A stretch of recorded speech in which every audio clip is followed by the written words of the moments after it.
Have you ever walked into the room and completely realized within 2 seconds that you are not the smartest person that's there? Well, earlier this week, I didn't just walk into that room, I moderated it. Whew.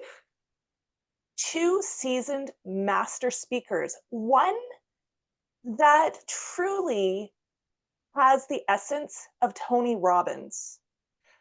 I was petrified. And I knew I needed to be prudent. The audience was full of new facilitators, but not just any facilitators. I had professionals who were looking to upgrade their existing experience. Talk about pressure. And I was moderating the whole thing. What on earth are you going to do? Today, I'm going to walk you through my setup, the challenges, some of the things that worked really well, and some of the valuable lessons that I learned throughout this experience. To give you an idea of what this was all about, I am the certification manager for a business management company that delivers world-class facilitation and leadership training. And we are on a mission to turn the globe orange. This particular event was actually part of our facilitation development program. The panelists, our founder, as I mentioned earlier, he has the essence of Tony Robbins, bigger than life, can command presence, and oh man, his brain works faster than a computer, I swear.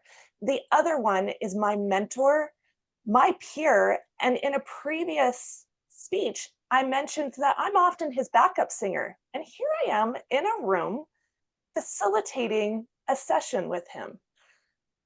I was not exactly excited about it. The audience was filled with two PhD professionals, a number of master's degrees in various different fields, and some accomplished coaches. The stakes were massively high. My role was to somehow guide this conversation, ensure that there's value, and keep it dynamic.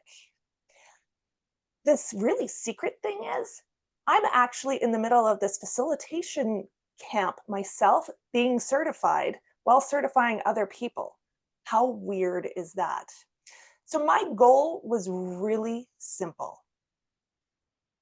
Be smarter than the panelists. No, that's not going to happen.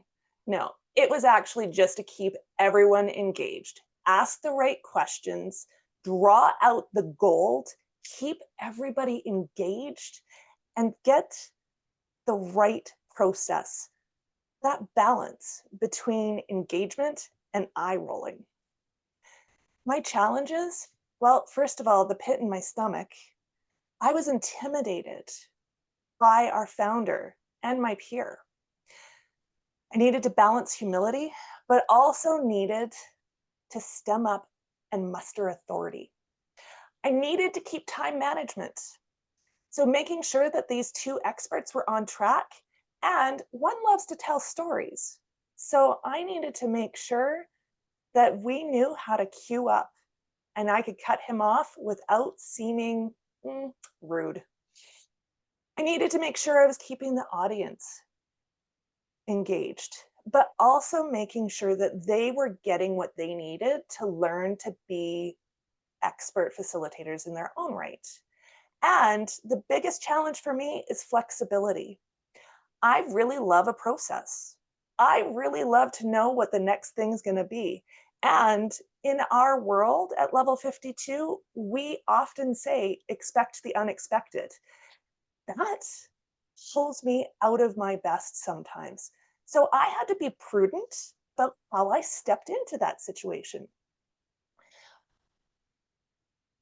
My mentor went off on a 4-minute tangent before I could even get in my next question. I had to cut it off short without cutting them off, without seeming rude. That takes finesse and a poker face. Well, I did it. It was terrifying and it worked. What worked well during that session was the fact that everyone was engaged in the topic. Everyone knew what we were in for. Everybody needed to have those nuggets, those tips on how to be a better facilitator. And that helped bring us together. I set it up with theme and anchored it to center the discussion on what we actually needed to get out of the information. And I was full in my active listening to be able to navigate the questions with some of my own insights because, well, heck, I'm trying to learn here too. And I tapped into massive curiosity. Well, that is my superpower. What surprised you most about being facilitation in your earlier years? I even sprinkled in a few fun questions. What's the weirdest food combination that you've ever had that we might question? And even in that sense of doubt in my own abilities, I leaned into a learner mindset. What is it that I needed to know and they needed to know next? So that's what worked. But there was also some stuff that didn't land so well. Moderating isn't about controlling. And man, I am a reformed control freak. It is about creating flow, having fun, engaging, and across Zoom, it can be challenging. The great moderators balance structure and spontaneity, and I struggled with this. I also went on a little longer than I should have, just like today. But I was confident that in this ability, I can actually learn to do this better next time. So that day, I didn't have all the answers, but I did have the right questions and the courage to ask them. Moderating a panel isn't about steering a conversation. It is all about knowing when to lean back and lean in and the brilliance of learning to listen to others talk.